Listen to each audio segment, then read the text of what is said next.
বাড়িতে আসলাম আর ভর্তা খাবো না, এটা কি হয়? তাই সাঙ্গু পাঙ্গু নিয়ে বের হয়ে গেলাম ভর্তা করার উদ্দেশ্যে। ভর্তা করার জন্য মজি শসা সংগ্রহ করলাম, কলা, সাথে কলা আছে, কলা সংগ্রহ করলাম। এরা কি করলো, এগুলো ছুলতে লাগলো। কলা আর শসা আমার স্বাস্থ্য ভাই দুইটা আছে, এরা দুইজন আবার এগুলো চুলার মধ্যে খুব এক্সপার্ট।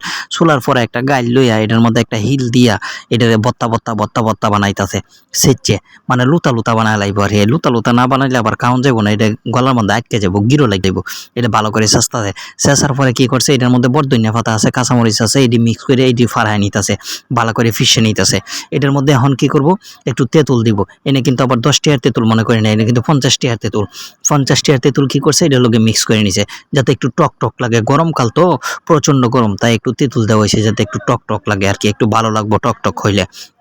এরপর কি করছে, ভর্তার লগে এটা মিক্স করবো। আমার স্বাস্থ্য ভাই আবার কিন্তু মাহামানের মধ্যে খুব ফার্স্ট ক্লাস, হ্যাঁ খুব ভালো মাহাইতে পারে।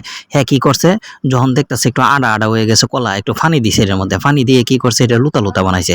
এখন এই যে স্বাস্থ্য ভাইরা সবাই মিলে কি করব, খাওয়া শুরু করে দিব। সেই স্বাদ।